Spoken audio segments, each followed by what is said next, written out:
नमस्कार मित्रों, जय माता दी। दोस्तों, इस बार शारदीय नवरात्रि में आपको पूजा करने के लिए पूरे 9 दिन मिलेंगे, क्योंकि इस बार नवरात्रि की तिथि सूर्य ग्रहण के साथ प्रारंभ होगी।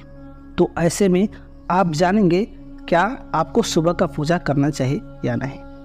कलश की स्थापना आप करना चाहते हैं तो आपको कलश की स्थापना करना चाहिए या नहीं करना चाहिए, और आप कलश के स्थापना के शुभ मुहूर्त के बारे में भी जानेंगे, और जानेंगे कि अष्टमी तिथि और नवमी तिथि कब है, व्रत का पालन कैसे करना है, क्योंकि आश्विन मास में इस बार प्रतिपदा तिथि प्रारंभ होगी 14 अक्टूबर शनिवार की रात 11:25 से, जिस समय साल का आखिरी सूर्य ग्रहण लगा हुआ होगा। क्योंकि ये सूर्य ग्रहण रात में लगने वाला है और ये सूर्य ग्रहण विदेशों में दिखाई देगा और इसका सूतक काल भी मान्य होगा। हमारे देश में क्योंकि रात का समय होगा, जिस कारण से ये ग्रहण हमारे देश में दिखाई तो नहीं देगा, लेकिन ग्रहण से जो अशुद्धि होती है उसका ध्यान आपको अगले दिन रखना चाहिए। इसलिए आप सुबह सूर्योदय से पहले जब आप उठें तो अपने पूरे घर में गंगा जल से छिड़काव करें, पूरे घर की शुद्धि करें, घर में लोहबान जलाएं और गाय के उपले का सुनगाकर उसके धुएं को आपको पूरे घर में दिखाना चाहिए।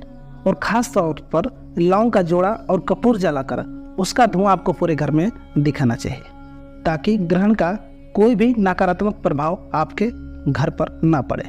इसके बाद ही आपको पूजा की तैयारी शुरू करना चाहिए, क्योंकि नवरात्रि का पहला दिन है। माँ शैलपुत्री के पूजा के साथ ही घट स्थापना यानी कि कलश की स्थापना स्थित की जाती है। कलश स्थापना यदि आप करना चाहते हैं तो आप सुबह के शुभ मुहूर्त में ही कलश की स्थापना करें। दोस्तों, ध्यान से सुनिएगा, शारदीय नवरात्रि साल 2023 का कलश स्थापना शुभ मुहूर्त रहेगा 15 अक्टूबर 2023 दिन रविवार को सुबह 6:28 से दोपहर 12:35 तक शुभ मुहूर्त बना रहेगा। दोस्तों, इस बीच आप जो है कलश का स्थापना कर सकते हैं, यानी घट स्थापना कर सकते हैं।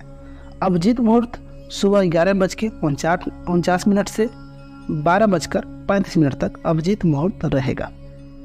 नवरात्रि के व्रत भी लोग 2 तरह से रहते हैं। जिन घरों में अष्टमी तथा नवमी के दिन कन्या पूजन होता हो, जिन घर में अष्टमी तथा नवमी को पूजन होता हो, वो लोग कन्या पूजन के दिन ही अपना व्रत खोल लेते हैं, जिसे नवरात्रि व्रत का पारणा व्रत कहते हैं। अगर आप पहले से ऐसे नियमों का पालन करते हुए आ रहे हैं तब तो आपको ऐसा ही नियम का पालन करना चाहिए। बीच में आपको किसी भी नियमों का बदलाव नहीं करना चाहिए। लेकिन नवरात्रि की पूजा का अर्थ ये होता है 9 दिन और 9 रात पूजा करना। यदि आप उपवास रखते हैं तो कन्या पूजन अष्टमी तथा नवमी तिथि को रख सकते हैं, लेकिन आपका व्रत 10वीं तिथि को ही खोलना चाहिए, यानी कि 10वीं तिथि को आपको नवमी का पारणा करना चाहिए। दोस्तों, 24 अक्टूबर मंगलवार को कलश विसर्जन, दुर्गा विसर्जन सुबह 6:32 से दोपहर 2:45 तक रहेगा। लेकिन कुछ लोग जो है मंगलवार को जो है विसर्जन करना शुभ नहीं मानते हैं, इसलिए जो है 10वीं तिथि को विसर्जन नहीं करते हैं। ऐसे में आप जब 9वीं तिथि वाले दिन 10वीं तिथि प्रारंभ हो जाए, उस समय भी आप विसर्जन कर सकते हैं, लेकिन विसर्जन कभी भी शाम को सूर्यास्त के बाद नहीं किया जाता है। इस बात को खास ध्यान रखना चाहिए आपको। दोस्तों, हम आपको विसर्जन के एक दिन पहले का भी दिन बता दे रहे हैं। 23 अक्टूबर सोमवार को 10वीं तिथि प्रारंभ होगी शाम 5:46 से। और दोस्तों, आपको ध्यान रखना है, इस दिन सूर्यास्त 5:51 पर होगा। तो शाम 5:46 से शाम 5:51 तक का जो बीच का समय होगा उस आपको विसर्जन का समय रहेगा। यदि आप इस समय नहीं कर पाते हैं तो आपको अगले दिन सुबह ही विसर्जन करना होगा। दोस्तों, आज हम आपको कलश स्थापना का बहुत सरल विधि बताने वाले हैं, जिसे आप बिना देखे ही सुन करके ही आप अपने घर पे आसानी से कर सकते हैं। दोस्तों, सबसे पहले आपको चाहिए कलश का स्थापना करने के लिए पानी वाला नारियल यानी जटा वाला नारियल आपको चाहिए, और एक कलश चाहिए।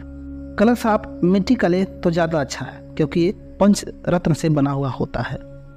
ज्वारे यदि आप बोना चाहते हो तो आप ज्वारे भी उस पर लगा सकते हैं। गोबर लगाने, गाय का शुद्ध गोबर लगा करके आप ज्वारे भी कलश में लगा सकते हैं।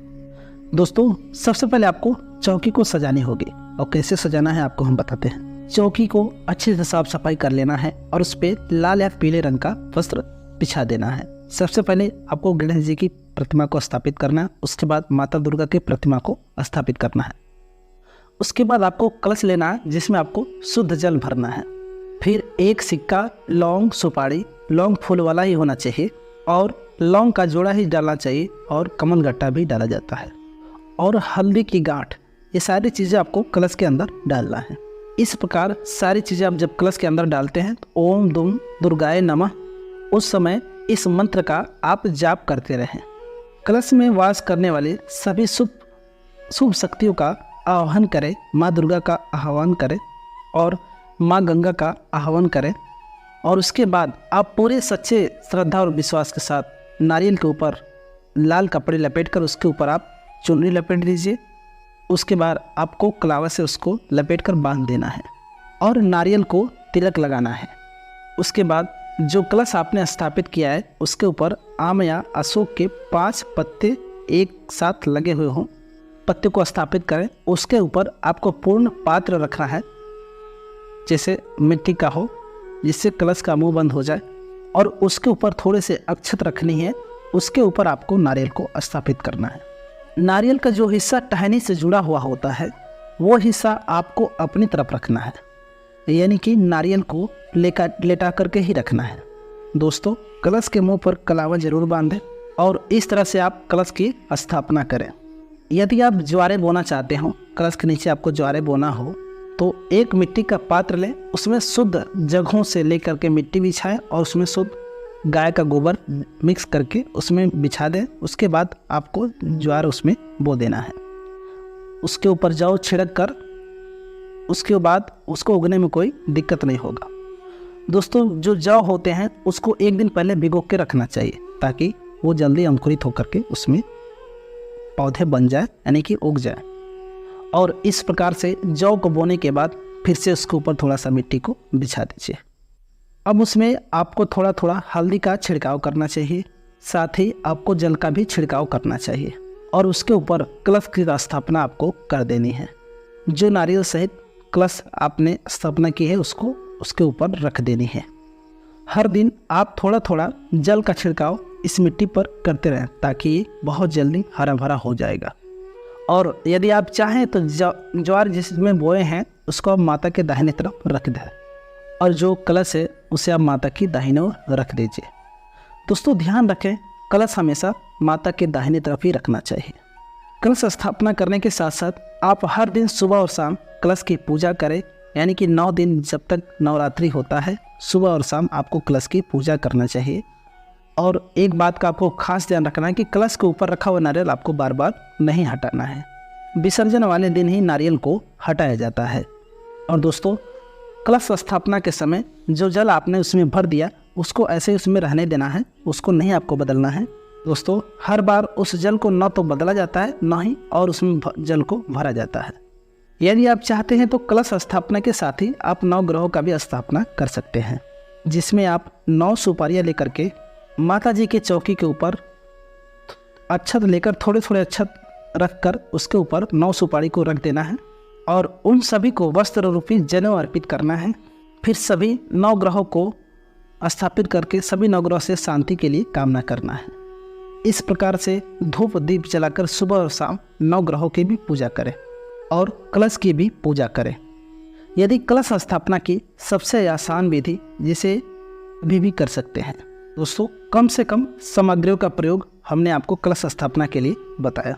हर दिन आप चाहें यथाशक्ति आपसे जैसा होता है आपके ऊपर है, पूजन सामग्री के अनुसार कलश पर फूल माला अर्पित कर सकते हैं, पुष्प अर्पित कर सकते हैं, जैसी आपकी श्रद्धा और भक्ति हो उस अनुसार आप पूजा पाठ कर सकते हैं। तो दोस्तों, उम्मीद करते हैं आज की हमारी जानकारी आपको पसंद आई होगी। वीडियो पसंद आया तो वीडियो को लाइक कर दीजिए, चैनल पर नया तो चैनल को सब्सक्राइब कर लीजिए और कमेंट बॉक्स में जय माता दी, जय माँ लक्ष्मी जरूर लिख दीजिए। मिलता हूँ आपसे एक और नई वीडियो के साथ, तब तक के लिए नमस्कार।